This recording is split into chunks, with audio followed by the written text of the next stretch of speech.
Hello, my name is Dieter. Welcome to Win Some Loosemore. You join me for a top 10 list, but this is not my top 10 games, which I do periodically, but the most common question that we get when talking to people, typically we're talking to other couples or people who are in smaller groups looking to get into playing games.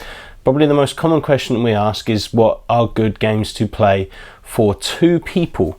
So I'm going to do a couple of different lists. This first one, I'm going to do a top 10 games that are designed for two players.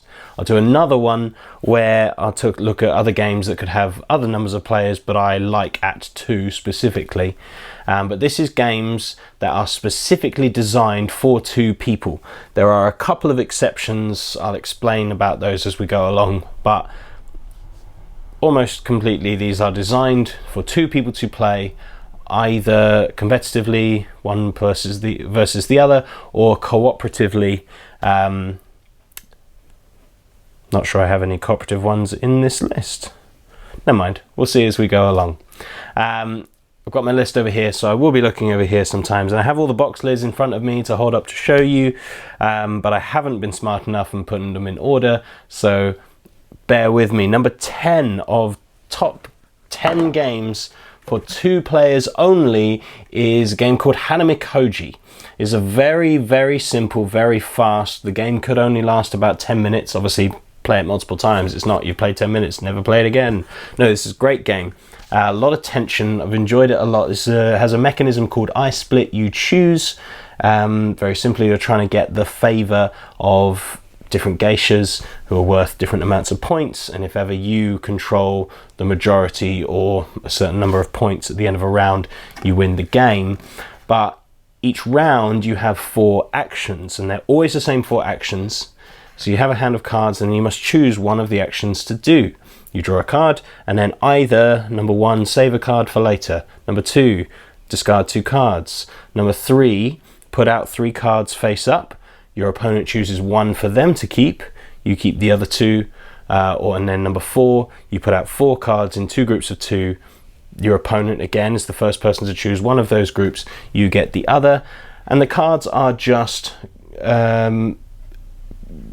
cards associated with each geisha. And so the number 5 geisha has these blossoms, and there are 5 of them in the deck, whereas a couple of them only have 2 fans, let's say.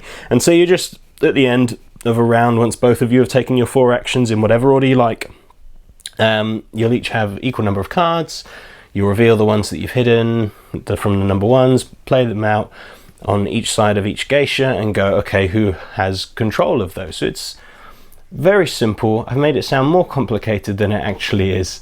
But number 10, great, fast, a lot of stress, for a very small amount of choice, but every choice is intense, for us anyway. Hanamikoji, number 10. Number 9, I don't actually have a box for. I store it all in one of the Scythe expansion boxes.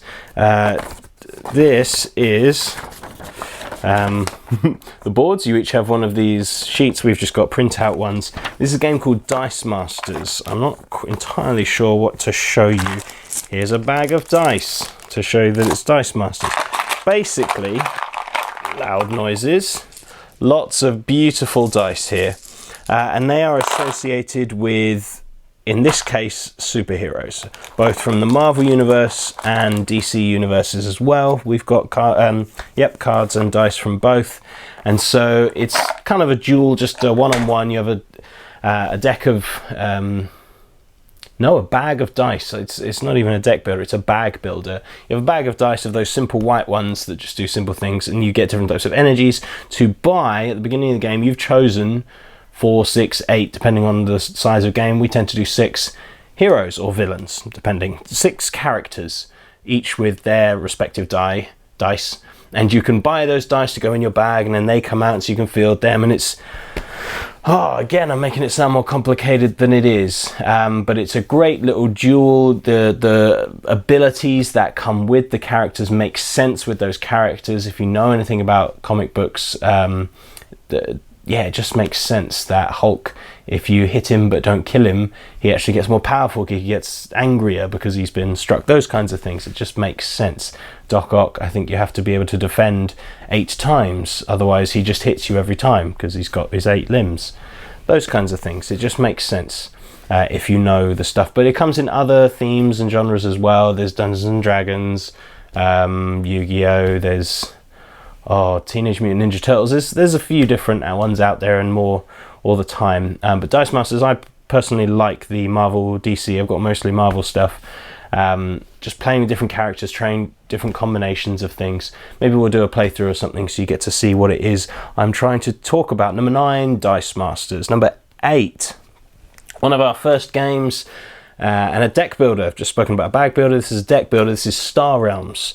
Taught this to a few people and they've gone out and bought it because it's this small deck of cards. That's all this is. You are building up your fleet, I suppose. You're just getting spaceships just to attack each other. You start with 50 points, 50 authority, is it? Something like that is health. As does the other person. You've both got the same deck to begin with to attack, and the rest purchasing power. And as you go through, you buy ships to make yourself stronger, to attack the other person more, to do all those kinds of things. Again, very simple, very fast, probably 20 minutes a game average. Some can last half an hour, some can be done in 10 minutes. It's just that kind of thing, a one-on-one duel, which a lot of these things are, because that suits the kinds of things that I like. Speaking of duel, where's the box for this? There it is. Number 7, Seven Wonders Duel. Oh no, I didn't do that on purpose. People joke about it all the time, and I really didn't. I've only just now realised 7 is Seven Wonders Duel. That's annoying because it's too neat, but it is. This is just where it worked out. Seven Wonders Duel. Seven Wonders is a popular card drafting game that I think's okay. There are other card drafting games I prefer, but this takes some of that, so the theme for sure, and some of the mechanics, and builds a much better game, in my opinion. Only opinion. Oh yeah, all of this is opinion. Never mind. In which you're drafting from the table rather than passing hands of cards around. There is a set of cards on the table. Some are hidden and some are face up but are covered by others. So as you go through, you take turns picking a card and doing whatever you do, either building wonders or adding to your civilization, basically. You reveal the next cards, and it happens over 3 rounds, 3 ages. And it's just, yeah, it's good. It's really clever. It provides a good puzzle. Used to be higher on my list. It's gone down a bit. Not because it's bad, just it can feel a little bit repetitive after a good number of plays. Because literally all you're doing is taking a card and putting it there, taking a card, putting it there. You've only really got about 3 decisions to make per turn, or a one of 3 choices. I'm not explaining that well. There are about 3 cards available to you. You need to choose the best one, and often it's quite obvious. So it plays itself a little bit, but still really good, still really engaging. It's one of those that I think about and think it's worse than it is, and then play it and go, oh, this is great fun. We played it over the summer recently, and we had a great time with it. Number 7, Seven Wonders Duel. Number 6, brand new to our collection, so this may go up, it may go down. One I've wanted for a while, Santorini. This is a little abstract strategy game, and has a physical, tactile element. So by abstract strategy, I mean it's typically a grid board of some description. You've got pieces, they've got pieces, and you're trying to achieve something. It will vary. Chess, it's take their king or make it impossible, what have you. Those kinds of things, another one I'll talk about later. But Santorini, you're building buildings as you go around. You move your piece and then you build somewhere surrounding yourself. You can't build where you are, but somewhere surrounding yourself, and you can always move up 1 level or down as many levels as you like, and you win the game by getting your person to stand on a level 3. But the other person can stop you by building a dome on it, and those kinds of things. So it's really good, really clever. This is one of the exceptions, as was Star Realms. Star Realms you can play with 4, but you need to buy another deck. It doesn't appeal to me. I don't know why you would, and the game itself is designed for 2. That's why it's on this list. This one comes with pieces for 3 players, and rules for 4 player. In 4 player you can play in teams, and 3 player it works like 2-player, but you just kind of carry it. The rules themselves say this is designed for 2 players, but if you want to do other stuff, here's how. No, I've no interest in doing that. Maybe we'll try a 3-player once just to see how that goes, but this is a 2-player game. It feels like it. As I say, it's relatively new. The production's amazing. I'll try and do a video on this so you get to see the pieces and everything. But Santorini, very clever, very interesting. Kirsty goes in with strategy. I go in and just react to whatever she does, and it's usually a quite close, tense battle. Santorini and the physical, tactile nature and watching it get bigger and build up. Yeah, really charming. Artwork's lovely. We got to the end of it, is an interesting thing. Got to the end of it and Kirsty was like, yeah, it's good. It needs something though, it needs, and then I pulled out, it comes with a deck of cards that has powers that you can have, and she was like, what's that? So it's variable powers for you to have. You can either have, you can share one or have, yes, that's what it needs. Like, she enjoyed the base game, I really liked the base game, she enjoyed the base game but wanted something else. The game comes with that, they've thought of that. They just say, for the first few times, play without them so you get the idea of what you're trying to do. So well designed, well produced, great. Game 6, Santorini. Number 5, one of my favorite games.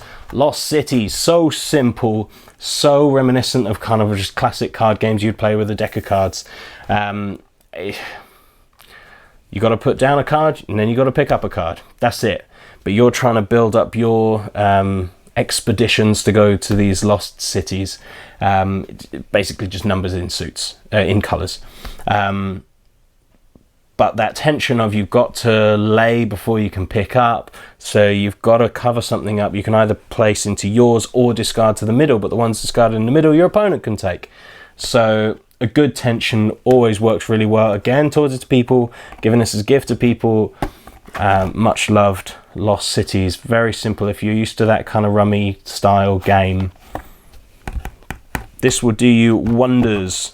Number 5. That was number 4. Rattling through these if I can. Heard me speaking about this before. Patchwork. Excellent, excellent, excellent. Again, that visual spatial puzzle that Santorini had a little bit, but this is just those Tetris style pieces and you're building your board. And it's as simple as that. You move a little token around the circle of pieces and you can take within the first 3 after the piece, excuse me. And you're just drafting pieces. It's vaguely themed around a patchwork quilt. You've got to pay buttons, and then on the board on your turns you can earn buttons back and those kinds of things. So it has an economy, but it's a combination of that economy mixed with just building your puzzle and building the pieces. Brilliant fun. Good for a wide range of people. Works with gamers, works with non-gamers. My mum really enjoyed this, and she would certainly not classify herself as a gamer. It's just fun, approachable, simple to teach, simple to learn. Yeah, great fun, great fun. Number 4, Patchwork. Now a little harder, a little bit more involved, a longer 2-player only game. Targi, this is about an hour long. It's a worker placement style game, so much drier. It's not the fast fun that I've talked about so far. This is the long, crunchy, thinky, strategizing, planning things out, trying to make your turns do the things that you want it to with this excellent axis mechanism. I don't know what you'd actually call it, but we take turns placing workers, and there are cards around the outside of this grid where we can place them, and I can place them on the x-axis or the y-axis. And then once we've finished placing workers, we also get the action associated with where those 2 things meet on this grid. Most of these, there'll be an eye that appears. I've probably done videos on these. If that appears, go check it out. That'll make it clearer what I'm talking about. But that axis mechanism and the goals of the game, it's just really a different kind of fun. These have been kind of fast-paced, immediate choices, immediate benefit. This is longer term, sitting back, planning it out, plotting it through. for big satisfying turns later where you complete one row of things because you're collecting cards as well and matching up icons and that kind of thing. It's a resource management worker placement. Sounds dry, sounds dull, set in a desert, so a little dry jerk, but great thinky game. Targi, excellent fun. Number 2, the other kind of abstract strategy game. We won't shut up about this one. This is Onitama. Again, it's that chess-like simple goal on a grid with pieces. I'm trying to get my king, my sensei, my master, to the other side of the board into my opponent's temple, their home base. At the same time, they're trying to do that to me, or I'm trying to take, in chess sense, like replace, get rid of, their master. But the way we do that, very clever, is through a set of cards. Rather than like chess where each piece has its own associated move, now there's these 5 cards and there's 16 in the box, so it'll be different every time. You know, finite, but a good number of times. We've played this 20-30 times and we haven't had the same combination twice. Where on your turn you've only got 2 available to you. There's 1 in limbo and 2 on the other side, and you've got to use one of your cards, one of your moves, to move one of your pieces somewhere on the board. But it's not only what moves do I want to do to achieve what I want, but what moves am I giving away? Because as soon as I've given that one away, I get the one in limbo. So they're going to use theirs, but then get the one I just used. And so we find we tend to hold on to different cards throughout the whole game, even though they might have been useful to us, just because we can see how the other person would use them as well. And so there's this real tension. Again, games could be 5 minutes long. We've had them super quick, or we've had ones that last 15-20 minutes because we're really just cat and mousing it, puzzling each other out. Excellent production. The neoprene mat, big chunky pieces. Love it. Onitama, number 2 2-player game. And the number 1 had to be, this is my number 2 game of all time at the moment. Third set's about to come out. Is Keyforge. Recently did a playthrough. You can check it out. We used one of these decks from the second set and a deck from one of the first sets. Excellent duel style thing again. What's been like it so far? Dice Masters is probably the closest thing. It's that I've got my deck of things, my characters, my actions, my upgrades, those kind of things, to go out and fight against yours, to stop you doing what you need to do. But that's what it looks like. It looks like a Pokemon, Yu-Gi-Oh, Magic the Gathering style game, but actually it's this race for resources kind of game. You're actually forging keys, Keyforge in the name. And people miss that, and that's fascinating. On top of all this, which is a fun game in itself, and we enjoy playing it thoroughly, on top of all that is this extra thinking, because every single deck that will ever exist is unique. It's different. It's got a different name. It's got a different back. The combination of cards is unique. It's this fascinating algorithm, and they're adding extra houses to add more confusion to that. I think that means they're putting a couple of houses on hold for now, so they can just do 7 at a time, is what I heard. We'll see when it comes out in a couple of weeks. But Keyforge, excellent game. I love the thinking around it, the big meta game, and I love playing the game itself. It's so much fun. Only 2 players. So those are 10 options. Those are 10 games. As I say, for the ones that I've done videos of, either playthrough or why I likes, they should have popped up on the screen. If not, I'll put a link to the Why I Like playlist, where you can see some of those things, and that should hopefully give you some ideas. I'll do another list of the larger games that you can play at 2 players that I think works really well. Won't necessarily be my favorite games, because you know, they might not work as well at 2, but we'll talk about that when I do that one. For now, those are 10 excellent 2-player only. Save the arguments for the others, because I disagree. In the comments, it'd be great to hear your suggestions for top 2-player games. As I say, this is only from the pool of games that I've ever played. There's so many others that I haven't, that I would like to. So do pop in the comments what some of your suggestions would be for 2-player only games, that'd be great to suggest for other people.